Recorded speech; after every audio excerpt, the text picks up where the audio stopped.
जय हिंद दोस्तों। आज आप लोगों को हम फिजिक्स पढ़ाएंगे। फिजिक्स में आप लोगों को बता रहे थे प्रकाश का परावर्तन। तो इससे पहले वाला वीडियो में आप लोगों को बताया गया था समतल दर्पण से प्रकाश का परावर्तन। समतल दर्पण से प्रकाश का, और इसका आप लोगों को प्रैक्टिकल भी कर दिया गया था कि समतल दर्पण से प्रकाश का परावर्तन कैसे होता है। अच्छा, फिर ये भी बताए थे कि दो समतल दर्पण एक दूसरे के लंबवत हो तो प्रकाश का परावर्तन कैसे होगा। तो फिर से एक बार हम रिवीजन कर लेते हैं, खाली प्रकाश का परावर्तन कैसे होता है तो आप लोगों को बताया गया था लंबवत आपतित किरणें, यानी समतल दर्पण पर लंबवत पड़ने वाली प्रकाश की किरणें जिस पथ से आती है उसी पथ पर पुनः वापस लौट जाती है। तो मेरे प्यारे बच्चों, मान लो कि ये मेरे पास एक समतल दर्पण है, देख रहे हो। इस पर हम लंबवत प्रकाश की किरणें ऐसे पढ़ा रहे हैं। तो यहां पढ़ने के बाद प्रकाश किरणें जिस पथ से आई थी उसी पथ पर वापस, फिर इसी पर ऐसे वापस लौट जाता है। समझ में आ गया ना जी? तो लंबवत पड़ने वाली किरणें जिस पथ से आती है उसी पथ पर वापस, क्योंकि प्रकाश के परावर्तन के दूसरा नियम में पढ़े हैं कि आपतन कोण और परावर्तन कोण। बताइए कि यहीं पर अभिलंब खिंचाएगा जी, और अभिलंब यही नहीं खिंचाएगा। तो बोलिए, अभिलंब के साथ आपतित किरण कितना डिग्री कोण बना रहा था? 0 डिग्री। कितना डिग्री? जब 0 डिग्री कोण बना रहा था आते समय, तो जाते समय भी कितना डिग्री कोण बनाएगा? 0 ही ना। तो यानी जिस पथ से आई उसी पथ पर वापस, और इसका हम प्रयोग किए थे ना जी। जो क्लास किए थे उनको याद होगा। कोई दिक्कत है? अब दूसरा बताए थे। दूसरा में ये था कि यदि दो समतल दर्पण एक दूसरे के लंबवत हो, यदि दो समतल दर्पण एक दूसरे क्या हो? लंबवत हो। क्या हो? एक समतल दर्पण ये है मान लो, और एक समतल दर्पण यहां पर ऐसे खड़ा कर देते हैं ना जी, ऐसे। तो आप लोग को बताए थे कि इससे आने वाली प्रकाश की किरणें ऐसे है, अभिलंब इसका ऐसे रहेगा, ये अभिलंब ना जी। तो जितना डिग्री कोण बनाकर आया उतना ही डिग्री कोण बनाकर के यहाँ क्या हो जाएगा?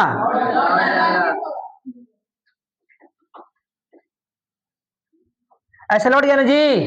कोई दिक्कत है? तो ये आई अभी कोची है, आई बराबर, तो यहाँ पर भी एक लंब नहीं से खींचा जाएगा। यहाँ भी तो किरणें जाके आपतित हो रही, हो रहा कि नहीं हो रहा? ऐसे। तो अब यहाँ जितना डिग्री कोण बनाकर आया उतना डिग्री कोण बनाकर ऐसा लौटेगा कि नहीं लौटेगा? लौटेगा ना जी। बोलो, कोई दिक्कत है? तो देखो ध्यान से, आप लोगों को बताए थे, याद रखना। इसके लिए आई ई हो गया और आर ई वाला हो गया, हुआ कि नहीं हुआ? तो जितना डिग्री कोण बनाकर आया था उतना डिग्री कोण बनाकर यहाँ लौटा, तो यहाँ भी टकराया ना। तो जितना डिग्री कोण बनाकर इसके साथ टकरा रहा उतना डिग्री कोण बनाकर लौटेगा ना। तो आप लोग को बताए थे कि आपतित किरण और परावर्तित किरण एक दूसरे के समांतर होती है। इधर जा रही तो उधर ना जी, समांतर है या नहीं है? समांतर है या नहीं है? तो अगर आपसे क्वेश्चन में पूछ दिया जाए कि दो समतल दर्पण को एक दूसरे के लंबवत रखा जाए, एक दूसरे के लंबवत रखा जाए, तो परावर्तित किरण और आपतित किरण एक दूसरे के क्या कैसा संबंध होता है दोनों में? तो समांतर का। क्या बोलेंगे? यानी आपतित किरण और परावर्तित किरण एक दूसरे के समांतर होंगे। आपतित किरण और परावर्तित किरण एक दूसरे क्या होंगे? क्या होंगे? बोलिए, कोई डाउट है? समझ में आ गया था यहाँ तक? ये हम बता दिए थे आप लोगों को, कोई दिक्कत नहीं है। अब इसके आगे हम कोण भी बताए थे कि अगर ई वाला 30 डिग्री कोण बना के आ रहा तो ई टर्न कितना डिग्री से होगा। तो समांतर होने के लिए ई वाला 30 भी कितना 30 ना रहेगा जी। ई वाला 60 का होगा। ध्यान देना, ये दोनों कोण का जोड़ पूरक होना चाहिए। अब ये दोनों कोण का जोड़ पूरक होना चाहिए बस। तो 60 और 30 90 पूरक है ना। 30 और 60 90 पूरक है ना जी। तो ये वाला देखो, इसका परावर्तन इसका अपवर्तन का पूरक है, इसका अपवर्तन इसका परावर्तन का पूरक है। नोट में लिख लेना, चाहे ऐसे लिख लो ना। इन दो कोण जो है ना, आपतन कोण और परावर्तन कोण। ये वाला दर्पण के लिए आपतन कोण, इस दर्पण का परावर्तन कोण एक दूसरे के पूरक होंगे। इस दर्पण का परावर्तन कोण इस दर्पण का आपतन कोण के पूरक होना। और जब पूरक होगा तो ये समांतर ही ना होगा। क्या होगा बोलिए, कोई दिक्कत। और ये वाला कोण निकाल के दिखाए थे ना, 40 था 50 लाए थे। 40 था कितना लाए थे, तो 40 और 50 का जोड़ 90 ना हुआ। हर एक केस में पूरा 30 तो यहाँ 60, यहाँ 60 तो यहाँ 30, यहाँ 45 तो यहाँ 45, यहाँ 40 तो यहाँ 50, यहाँ 20 तो यहाँ 70, यहाँ 70 तो यहाँ 20। आगे बस समझ में ना, ये होता है। बोलो कोई दिक्कत है नहीं ना। अब इसके आगे सबसे पहले हम लोग को प्रतिबिंब पढ़ना है, और प्रतिबिंब पढ़ने के बाद समतल दर्पण की विशेषता पढ़ना है। तो आपके बुक में समतल दर्पण द्वारा बने प्रतिबिंब की विशेषता 5-6 गो है। हम आपको समतल दर्पण के बारे में 10 से 12 पॉइंट पढ़ाएंगे, जो आपके बुक से बहुत दूर है। ठीक है, तो बहुत बोल रहा है, नानी की याद करा देंगे तुमको हम, मिटा दे इसको ना। इस समझ में आ गया ना। देखो इस तरह से आई, टकराई ऐसे, फिर ऐसे लौट गई है ना। तो एक दूसरे क्या, ये आप लोग नहीं देखे, प्रैक्टिकल करके दिखाए थे हम। जो नहीं देखे उनको तो समझ में नहीं भी आ रहा होगा। अच्छा टेंशन मत न लीजिए, कल आप लोग को इसका एक बार दिखा देंगे फिर से हम। ठीक है, कल के वीडियो में ही वाला दिखा देंगे कि एक दूसरे के अगर समांतर हो तो प्रकाश का परावर्तन कैसे होता। चलो क्लीन कर दे। अब हम लोग स्टार्ट करेंगे। रे तो अपन नानी घर आया है,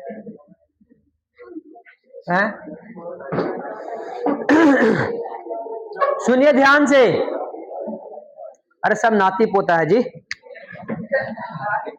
ध्यान दीजिए। यहां हम लोग को पढ़ना क्या है, अब पढ़ना प्रतिबिंब। प्रतिबिंब, ये पॉइंट को समझिएगा, है ना। प्रतिबिंब को इंग्लिश में इमेज बोलते हैं। क्या बोलते हैं, प्रतिबिंब को इंग्लिश में, प्रतिबिंब को इंग्लिश में इमेज का हिंदी, प्रतिबिंब का इंग्लिश। क्लियर। अब है कि इमेज कहेंगे किसको, तो लिख देते हैं बोर्ड पे, समझिएगा। किसी बिंदु स्रोत से, किसी बिंदु स्रोत से, किसी बिंदु स्रोत से आने वाली प्रकाश किरणें या आती हुई प्रकाश किरणें, आती हुई प्रकाश के किरणें दर्पण से परावर्तन के बाद, दर्पण से परावर्तन के बाद, दर्पण से बाद, दर्पण से किसी बिंदु स्रोत से आती हुई प्रकाश की किरणें दर्पण से परावर्तन के बाद जिस बिंदु पर मिलती है या आती हुई प्रतीत होती है, आती हुई प्रतीत होती है उसे, उस बिंदु स्रोत, उस, अच्छा उसे, उस बिंदु होगा जी, उस बिंदु, यहाँ उसे है, यहाँ उस है, उस बिंदु स्रोत, स्रोत का प्रतिबिंब कहते, समझिएगा बात को ध्यान से। किसी बिंदु स्रोत से हम लोग लाइट मारते हैं तो उसे प्रकाश निकलती है ना, कि नहीं निकलती है? तो किसी बिंदु स्रोत से आने वाली प्रकाश के किरणें या आती हुई प्रकाश के किरणें दर्पण से टकराती है। दर्पण है तो टकरा कर वापस तो लौटेगी ही, और लौटने की क्रिया को परावर्तन कहते हैं। लौटना की हिंदी क्या होता है? लौटना के हिंदी परावर्तन। लौटना का मतलब परावर्तन, मैंने परावर्तन का मतलब होता लौटना जी। परावर्तन मतलब, परावर्तन मतलब तो किसी बिंदु स्रोत से आती हुई प्रकाश की किरणें दर्पण से परावर्तन के बाद जिस बिंदु पर मिलती है या जिस बिंदु से आती हुई प्रतीत होती है, प्रतीत माने डॉट डॉट से दिखाते हैं प्रतीत को, और जो आनकर मिल जाती सीधा लाइन से दिखाते हैं। प्रतीत माने कल्पना करना, हम कल्पना करते हैं उसे, क्या करते हैं? वो कल्पना कहलाता है, यानी सोचते हैं कि लग रहा है वहां से आ रहा है, तो इसे क्या कहते हैं? उस बिंदु स्रोत का प्रतिबिंब कहते हैं। अभी ये उतना अच्छा समझ में आप लोग को नहीं आएगा, जब इसका फिगर बनाना शुरू करेंगे ना तब आप लोग को अच्छे समझ में आना शुरू हो जाएगा। एक बात ध्यान दीजिएगा, प्रतिबिंब बनने के लिए, प्रतिबिंब को बनने के लिए परावर्तन के बाद किरणों को आपस में मिलना पड़ता है या मिलता हुआ प्रतीत कराया जाता है, तब जाके प्रतिबिंब बनता है ना जी। देखिए ये टेस्ट वाला है ना, अच्छा अच्छा सुनिए ध्यान से, ये चेक करे वाला नहीं, जो बच्चे नहीं आए थे वो वाला बच गया था, समझे? चेक करने के लिए लगे हुए हैं लोग। सुनिए ध्यान से, किसी बिंदु स्रोत से आती हुई प्रकाश किरणें दर्पण से परावर्तन के बाद जिस बिंदु पर मिल जाती है, जिस बिंदु पर या जिस बिंदु से आती हुई प्रतीत होती है उसे हम लोग क्या बोलते हैं? अच्छा प्रतिबिंब देखें आप लोग हैं? नहीं देखे हैं? कौन कौन नहीं देखे हैं? अच्छा। देखिए अब हम दिखा रहे हैं प्रतिबिंब, सुनिए ध्यान से, ध्यान से। हमारा चेहरा वगैरह में दिखाई दे रहा है? प्रतिबिंब है वो, दिखाई दिया? अच्छा और सुनिए ध्यान से, आप लोग सुबह सुबह उठ कर जब क्लास करने आते हैं तो नाक मुंह देख के आते हैं आईना में कि कहीं टेढ़ न हो गया है ऐसे है? तो आईनवा में जो आपको फिगरवा दिखाई देता है ना वही प्रतिबिंब है। वही क्या है? तो बोले प्रतिबिंब सब लोग देखे हैं कि नहीं देखे हैं? देखे हैं। जाइए ऑफिस में रखा होगा आईना, लेकर आ जाओ। ए सुनो ध्यान से, कहाँ कुछ छोड़ दो, सुनिए ध्यान से। अरे रखा हुआ यहाँ पे देखो ना, खिड़कियां ना इधर वाला, इसी के पास होगा। अरे होगा जी।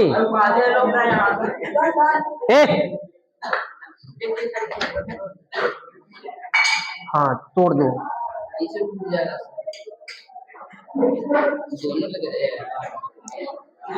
सुनिए ध्यान से, देखिए ये देख रहे हैं, अपना अपना मुंह दिखाई दे रहा होगा आप लोगों को? नहीं दिख रहा ना? अब दिख रहा है? नहीं दिख रहा? ये दिखाई दिया? दिखाई दे रहा ना? यही है इमेज, इसका प्रतिबिंब बन गया।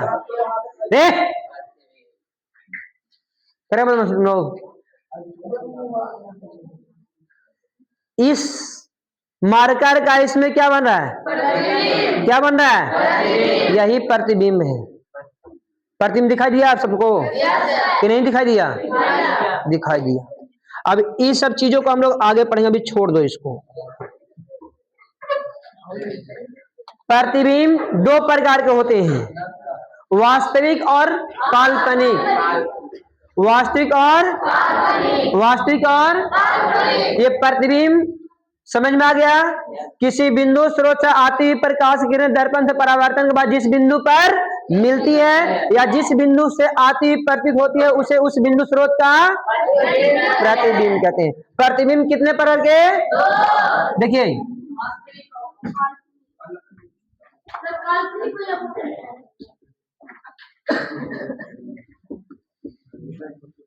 कितने प्रकार होता है? पहला वास्तविक प्रति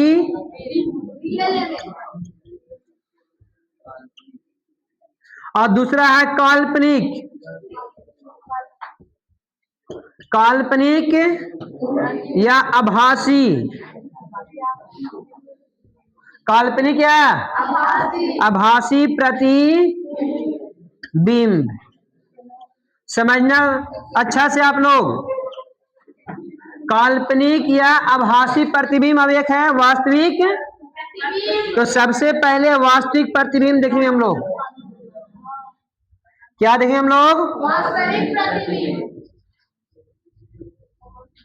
वास्तविक प्रतिबिंब। अब वास्तविक प्रतिबिंब क्या होता है, काल्पनिक प्रतिबिंब क्या होता है, इसको ध्यान से सुनेगा। अच्छा से, किसी बिंदु स्रोत से आती हुई प्रकाश की किरणें किसी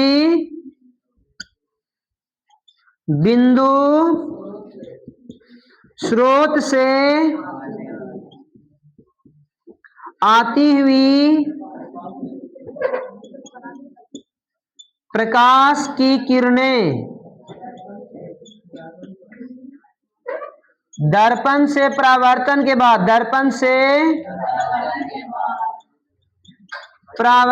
के बाद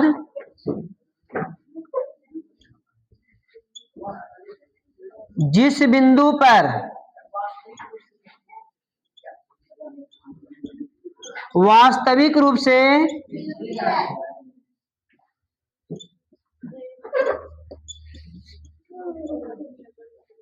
मिलती है उसे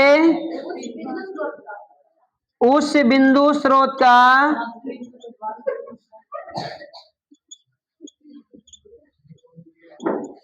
वास्तविक प्रतिबिंब कहते हैं।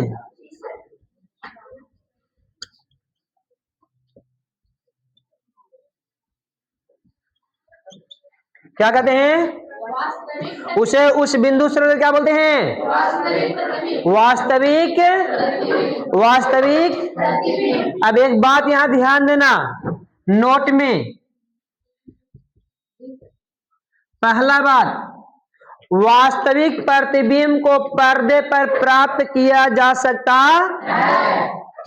वास्तविक प्रतिबिंब को पर्दे पर प्राप्त किया जा सकता है। अगर मान लो हम यहाँ रहेंगे तब ना हमारे कोई आर्टिस्ट हमारा चेहरा देख के हमारा फोटो बना देगा। हम रहबे न करेंगे तो कल्पना करें दिनेश सर ऐसा होंगे, पता चलेगा कि नाक इधर हो गया, कान इधर निकल गया, दो सिंह निकाल कर रख दिया है ना जी। तो हम उसके समक्ष रहेंगे तब ना मेरा हूबहू फिगर बना सकता है। तो वास्तविक प्रतिबिंब को पर्दे पर प्राप्त किया जा सकता है ना। वास्तविक प्रतिबिंब को, ये देखो ये वास्तविक प्रतिबिंब है।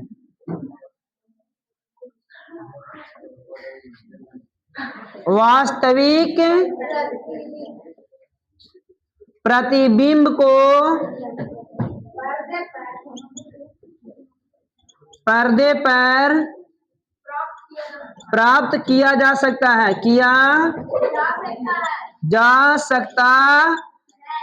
है, ए सुनो, हम थे तब ना हमारा हुआ फोटो लग गया है जी। सुनिए ध्यान से, पर्दा मत समझ में नहीं आया। पर्दा मतलब कोई भी स्क्रीन पर। अच्छा तुम लोग फिल्म देख जाते हो? तुम मूवीज देखते हो ना प्रोजेक्टर द्वारा? वो कोची रहता है? प्रतिबिंब में न रहता है? वो प्रतिबिंब में न रहता है। हम वीडियो बना रहे हैं तो हमारा प्रतिबिंब में न बन रहा उसका है जी। सुनिए एक बात और है इसमें कि वास्तविक प्रतिबिंब उल्टा कैसा बनता है? उल्टा बनता है। कैसा बनता है? कहते हैं ना वास्तविक प्रतिबिंब वस्तु की अपेक्षा हमेशा उल्टा बनता है। वस्तु की अपेक्षा हमेशा उल्टा बनता है। कभी भी वास्तविक प्रतिबिंब सीधा बन ही नहीं सकता है। वास्तविक प्रतिबिंब हमेशा उल्टा बनता। मैया उतारो नहीं, तुम लोग मना किए, अभी उसको मना किए, फिर भी तुम लोग नहीं समझ रही हो। और चीज को समझो ना। यानी अब देखो उल्टा का मतलब क्या हुआ? ये ऐसे है ना तो दिखाई देगा ऐसे, अब ऐसे तो दिखाई देगा, ये उल्टा हुआ। यानी सर नीचे और पैर, सर नीचे और पैर, इसको बोलते हो उल्टा बनना। क्या बनना? तो तुम लोग को हमार आँखियां है ना, आँख के अंदर रेटिना होता है। पढ़ाई होगे तुम लोग 8 क्लास में सर पढ़ाए होंगे, रेटिना पर प्रतिबिंब बनता है ना। और नहीं भी पढ़ाए होंगे तो स्पेशल तीसरा चैप्टर का नाम है मानव नेत्र, है ना। आंख का सबसे अंदर वाला भाग रेटिना होता है, आंखिए में रहता है, और रेटिना पर प्रतिबिंब बनता है। यहाँ तो दिमाग होता रहेगा था कहीं का। देखो सब क्या होगा, सुनो। तो आंख के अंदर वाला भाग को, आंतरिक सबसे जो अंदर वाला भाग है ना, उसको रेटिना बोलते हैं। तो रेटिना पर ही प्रतिबिंब बनता है। अब रेटिना पर प्रतिबिंब उल्टा बनता है। तुम ऐसे बैठी हो ना तो ऐसे है ना, तो ऐसे दिखाई दे रही होगी रेटिना पर। रेटिना पर ऐसे बन रहा होगा प्रतिबिंब, यानी तुम लोग का पैर ऊपर और सर नीचे, ऐसा रेटिना पर प्रतिबिंब बन रहा होगा। लेकिन दृक तंत्रिका के द्वारा ये मस्तिष्क के पास सूचना भेजा जाता है। कहाँ?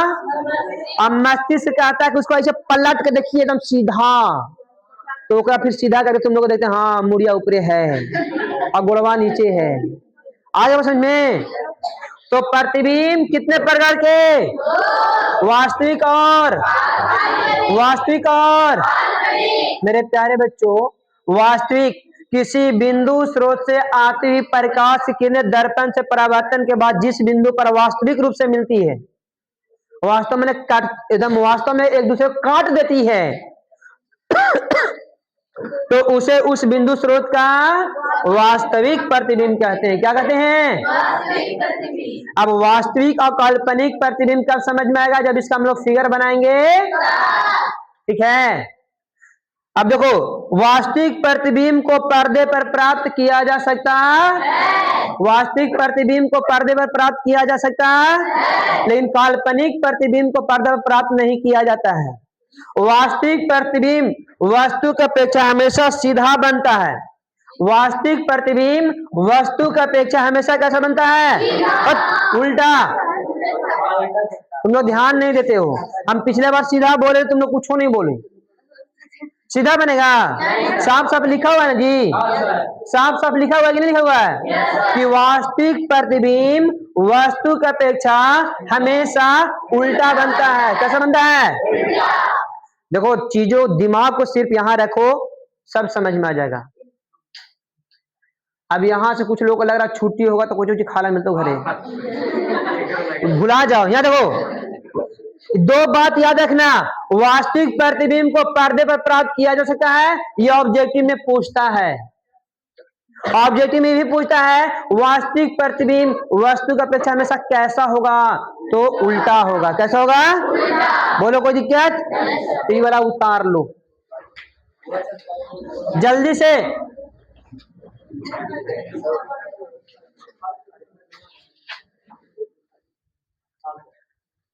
सब उतार लिए हैं? नोट कर लिए ना? देखिए वास्तविक प्रतिबिंब में होता क्या है ना कि प्रकाश की किरणें स्पष्ट रूप से मिलते हैं, ठीक है। वास्तविक प्रतिबिंब में किरणें स्पष्ट रूप से मिलते हैं, लेकिन जब वही काल्पनिक रहेगा ना तो मिलता हुआ प्रतीत कराया जाता है। प्रतीत मतलब डॉट डॉट द्वारा दिखाया जाता है। किसके द्वारा? समझ में आया? यही आभासी बताने के बाद आप लोगों को काल्पनिक प्रतिबिंब के बारे में बताएंगे, समतल दर्पण वाला ना। तो मेरे प्यारे बच्चों, इसको क्लीन कर दे, ठीक है ना। अब लिखिए आभासी या काल्पनिक प्रतिबिंब लिख रख दीजिए। उतारने में बहुत ज्यादा समय ले लेते हैं आप लोग। काल्पनिक प्रतिबिंब लिखिए। हाँ, काल्पनिक या आभासी प्रतिबिंब।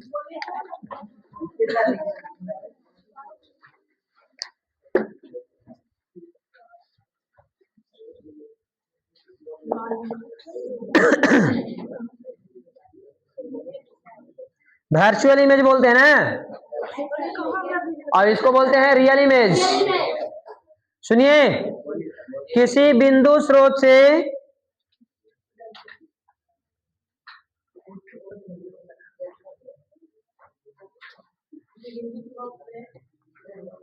आती हुई प्रकाश की किरणें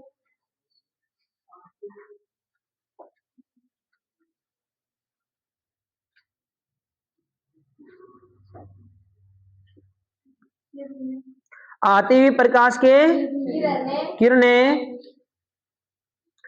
जिस बिंदु से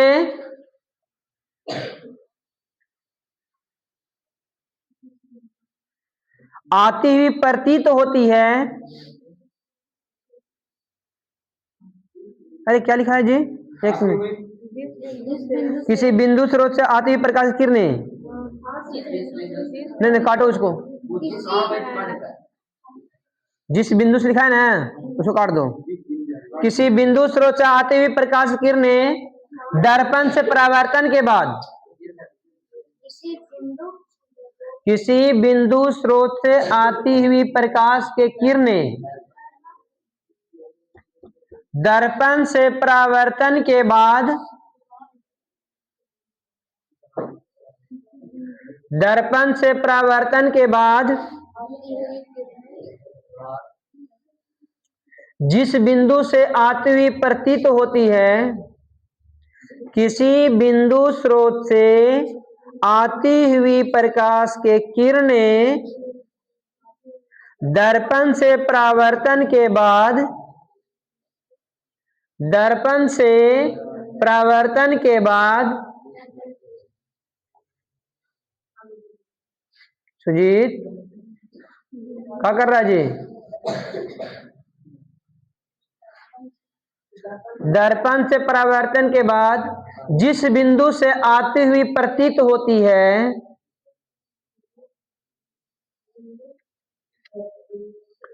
जिस बिंदु से आती हुई प्रतीत होती है, उसे उस बिंदु स्रोत का, तू ना लिख रही जी, सब लिखल है। कहां से पिछवाले बोलो। किसी बिंदु स्रोत से आती हुई प्रकाश की किरणें दर्पण से परावर्तन के बाद जिस बिंदु से आती हुई प्रतीत होती है, उसे उस बिंदु स्रोत का काल्पनिक या आभासी प्रतिबिंब कहते हैं। उसे उस बिंदु स्रोत का काल्पनिक या आभासी प्रतिबिंब कहते हैं। आभासी, काल्पनिक या आभासी प्रतिबिंब कहते हैं। नोट में लिखो नीचे,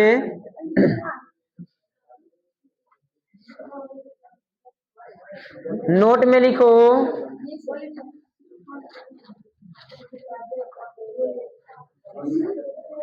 आभासी प्रतिबिंब को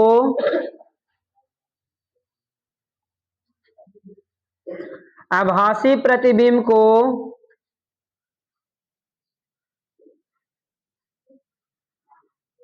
आभासी प्रतिबिंब को पर्दे पर प्राप्त, आभासी प्रतिबिंब को पर्दे पर प्राप्त नहीं किया जा सकता है। देखो सदा पेज दो तुम्हें यहाँ कोई, छोड़ दो छोड़ दो।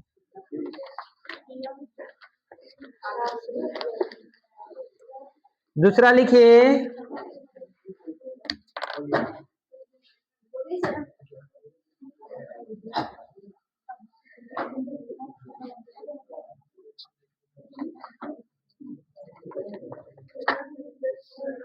क्या लिखा है हम? आभासी प्रतिबिंब को पर्दे प्राप्त नहीं किया जाता ना। दूसरा लिखिए, काल्पनिक प्रतिबिंब, काल्पनिक आभासी बोली ना, काल्पनिक प्रतिबिंब, काल्पनिक प्रतिबिंब वस्तु की अपेक्षा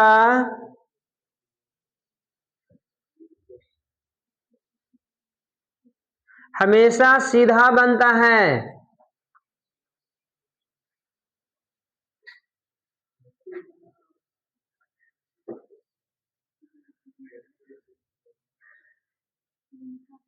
हमेशा सीधा बनता है। यहां तक कोई दिक्कत है? देखिए, वास्तविक में प्रकाश के किरणों को स्पष्ट रूप से मिला दिया जाता है, और काल्पनिक प्रतिबिंब सुनिए, जब नहीं मिलता है तो दूसरे तरफ से आता हुआ डॉट डॉट के माध्यम से उसको कहीं मिलाया जाता है।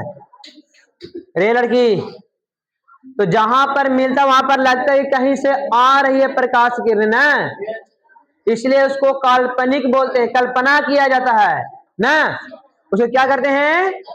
कल्पना करते, इसलिए काल्पनिक प्रतिबिंब बोलते हैं। और वास्तविक में स्पष्ट रूप से मिलते, इसलिए उसको वास्तविक बोलते हैं। क्या बोलते हैं? वास्तविक। तो वास्तविक और काल्पनिक समझ में आ गया? कोई दिक्कत? अगला टॉपिक दीजिए, हेडिंग दीजिए, पार्श्व परिवर्तन। पार्श्व परिवर्तन से लिखाता है, पार्श्व परिवर्तन ना।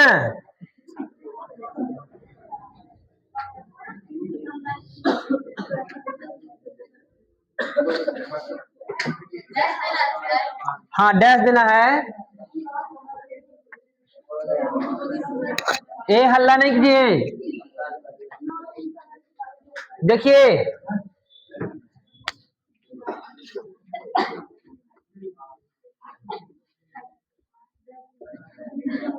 परिवर्तन, हाँ जी, परिवर्तन का मतलब होता है बदलाव। परिवर्तन का मतलब क्या होता है? क्या होता है? तो लिख के सब लोग डैश दीजिए।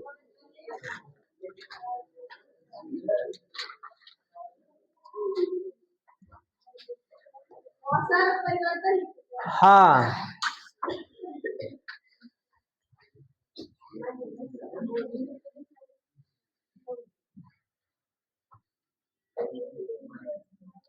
लिखिए, जब हम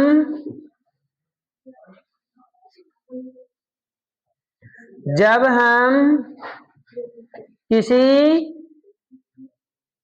दर्पण के सामने खड़ा होते हैं, समतल दर्पण लिख दीजिएगा।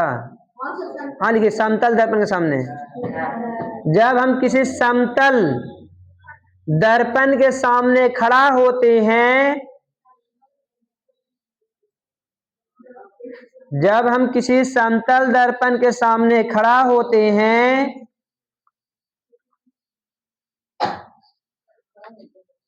तो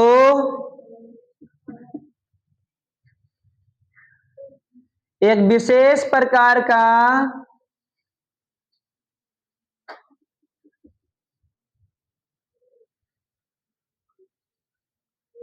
परिवर्तन देखने को मिलता है,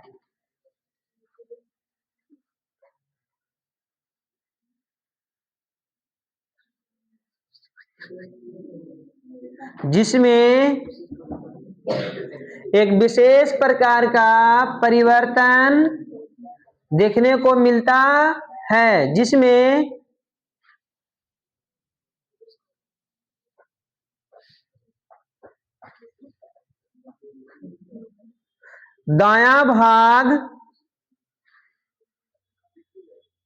दायां भाग जिसमें दायां भाग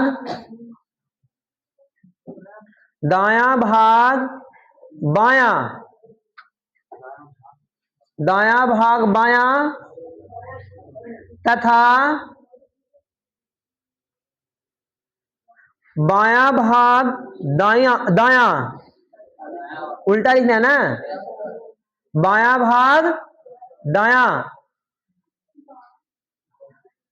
दाहिना लिख दो, दाहिना दिखाई देता है या पड़ता है भी लिख दो, दिखाई पड़ता है। इस घटना को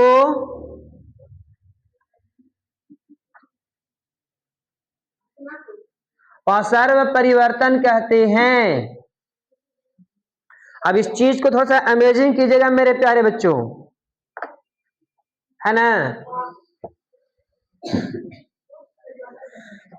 सुनिए ध्यान से, जब हम लोग सुबह सुबह आईना के सामने खड़ा होते हैं तो आप लोग विशेष प्रकार के बदलाव देखे होंगे। बदलाव ऐसा होता है कि दायां से बाल को झाड़ते हैं, प्रतीत होता है बायां से झाड़ रहे हैं, ऐसा प्रतीत होता है ना। दाहिना से बाल को झाड़ते हैं और लगता है कि बायां से बाल झाड़ रहे हैं। अब बायां हाथ उठाइएगा तो लगेगा दाहिना हाथ उठाए हैं। तो यही घटना को कहा जाता है पार्श्व, क्या कहते हैं। तो हम बोल सकते हैं, तुम लोग क्या हो जाता है जी, जब हम किसी समतल दर्पण के सामने खड़ा होते हैं तो दायां हाथ उठाने पर बायां और बायां हाथ उठाने पर दायां प्रतीत। इस प्रकार के परिवर्तन को या इस प्रकार की घटना को क्या बोलेंगे, पार्श्व। देखो, जब R इस रूप में लिखा रहेगा मेरे प्यारे बच्चों, तो यहाँ अगर दर्पण रहेगा, दर्पण ऐसे, तो दर्पणवा में देखो इस ओर दिखाई देगा, ऐसे दिखाई देगा ना। अब देखो, आप लोग देखने का प्रयास कीजिएगा, हम दिखा रहे हैं, ये R लिखा हुआ है, दिख रहे हैं आप लोग। और थोड़ा सा हम यहाँ दर्पण लगाते हैं, इधर कर देते हैं इसको, तो आर्यन रहेगा जी। देखिए तो इसमें दिखा क्या, जैसा वहां बना हुआ सही दिख रहा है। देखो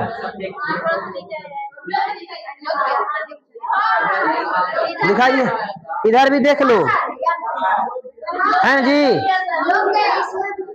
सीधा है, उल्टा है, पार्श्व रूप से उल्टा। उल्टा कहेगा ना तो मतलब ऐसे रहेगा तब ना उल्टा जी, ये ऐसे ना बन रहा है, तो ये पार्श्व रूप। देखो ध्यान से, दिखा दिया है, दिखाई दे रहा है आप लोग को, दिखाई दे रहा ना, कोई दिक्कत।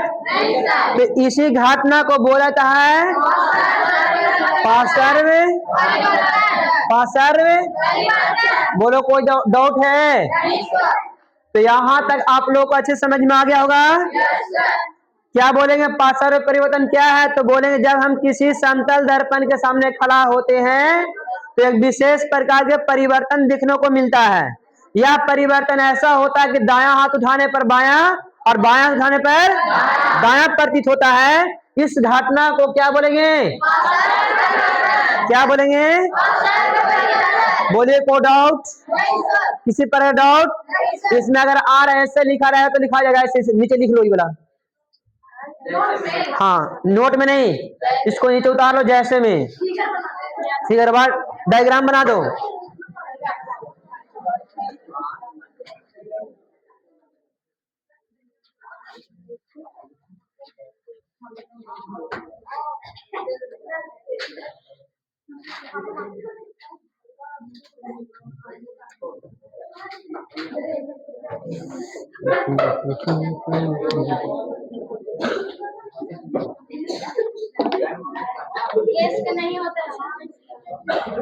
इसके ना होगा ना, अच्छा, कौन सा लेटर का पार्श्विक परिवर्तन नहीं होगा? ओ है, ए से है ना, एल का ना होगा, ए एन का बोल रहा है, इनमें ऐसे दिखाई देगा, समझ में आया? ओ का नहीं ना होगा जी, ठीक है ना? ए सुनो, बहुत अच्छा रहा, एस है, ए है, ओ है ना? ए ध्यान दीजिए, तो अगले वीडियो में आप लोगों को बहुत ही महत्वपूर्ण टॉपिक बताया जाएगा, समतल दर्पण। क्या बताया जाएगा? तो आज का क्लास हम लोग यहीं पे समाप्त करते हैं। आई होप कि आप लोग अच्छे समझ में आया होगा। अगर मेरा वीडियो अच्छा लगा है तो लाइक करें, शेयर करें और सब्सक्राइब करें, बेल आइकन जरूर दबा दें। Thanks for watching.